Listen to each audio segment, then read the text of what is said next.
국내에서만 사용하는 정보통신망이다 라고 생각을 하시면 될 것 같고, 여기에서 이제 외부의 인터넷은 접근할 수가 없게 되는 거죠. 완벽하게 차단이 되어 있는 그런 상태인데, 어떤 의미가 있냐면, 첫 번째로는 이 뭐 간부들이라든지 정보 접근할 수 있는 권한을 가진 사람들이 있어요.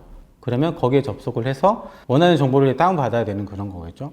북한 당국이 정보 독점을 행사를 하고 있다라고 보여질 것 같고, 그 다음에 주민들에게는 또 그런 식으로 선전을 하는 경우가 있죠. 그러니까 이런 인터넷을 통해서 무슨 뭐 요리법을 거기다 올려놓는다든지, 아니면 뭐 생활 정보 이런 것들을 올려서 그거를 알고 싶으면 여기에 인터넷 접속해서 다운받아서 그런 것들을 뭐 활용을 해라 라고 하는, 어떻게 보면은 선전용의 의미도 있는 것 같고, 그 다음에 이제 셋째로 보자면 그런 의미도 있는 것 같아요. 노동신문도 다운받을 수 있거든요. 인터넷을 통해서, 핸드폰을 통해서 요금을 내야 돼요. 그러니까 그 인터넷에도 당국은 돈벌이도 활용할 수 있다. 이 검열이야 가장 최고급 수준이다라고 생각이 들어요. 왜냐면은 북한 주민들의 인식은 딱 그래요. 유선 전화로는 이 비밀스러운 대화는 절대 해서는 안 된다라고 얘기했을 정도로, 이런 전화통신망, 그러니까 케이블 통신망 같은 경우에는 국가보위성이라든지 사회안전성, 그러니까 공안기관이 모두 다 장악하고 있다라고 생각하시면 될 것 같고, 이제 문제는 이제 외부 전파를 어떻게 차단하고 있고 어떻게 이제 정보 독점력을 유지하고 있냐, 이게 중요한 건데, 제가 볼 때는 계속적으로 최고급 기기가 유입됩니다. 그래서 막 독일산이 유입된다 이런 얘기가 있을 정도로 하는 건데, 두 가지 포인트가 좀 있는데, 전파를 차단을 해야 되잖아요.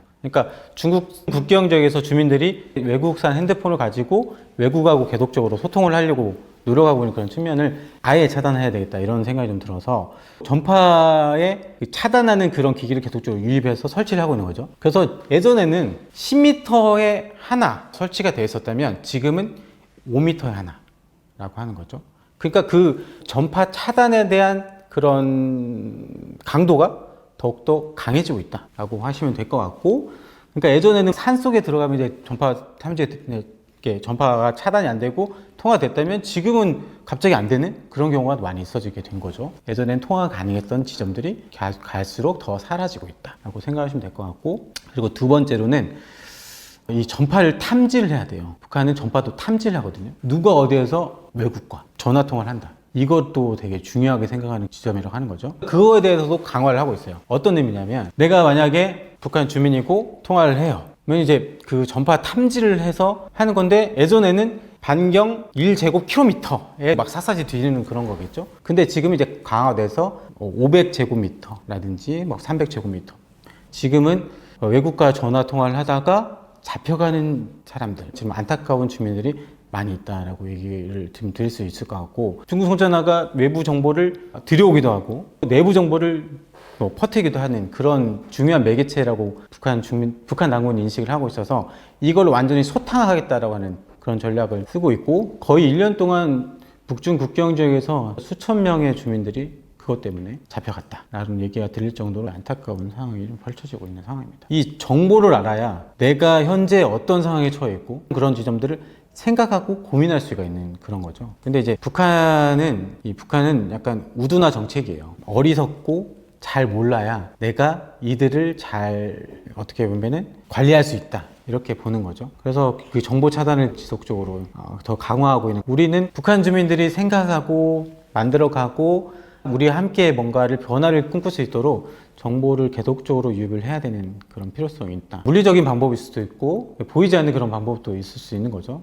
풍선을 날리기도 하고 뭐 드론을 띄우기도 하고 페트병에 바다에 띄우기도 하고 라디오 방송을 송출하는 그런 경우가 있고, 한류가 유행을 했을 때가 뭐 2000년대 초반이라고 얘기 많이 하는데, 그때는 CD라든지 USB라든지 그 다음에 SD카드가 유행하고 있는데, 그런 걸 통해서 북한 주민들은 외부 정보를 섭렵하고 있다라고 보시면 될 것 같습니다. 뭐 라디오에 이제 송출하고, 중파 같은 경우에는 여기 강력하게 전파를 쏴서 이제 그러니까 남한하고 가까운 지역에 있는 사람들이 들을 수가 있고, 그다음 단파 같은 경우에는 모든 전 세계 사람들이 들을 수 있으니까 북한 주민들도 당연히 들을 수가 있는 거죠. 근데 이제 어떻게 보면 이 CD라든지 뭐 USB, SD 카드, 뭐 각종 기기라든지 국경 지역을 통해서 이제 유입이 돼야 되는 거잖아요. 거기에 이제 중간적인 사람, 그런 역할을 할 수 있는 만한 사람이 분명히 존재를 해야 되고, 그 다음에 어떻게 보면 라인 같은 게 존재를 해야 되는 거겠죠. 그런 것들은 이미 구축이 되어 있는 것들이 좀 있어서, 그리고 그 단체마다 하고 있는 그런 패턴들이 다 있어서 북한 당국이 아무리 이렇게 단속을 강화하고 철저하게 차단하려고 하더라도 더욱더 안전한 방법을 또 계속적으로 연구를 하고 있는 그런 상황이기 때문에 현재 북한 주민들이 그런 정보를 좀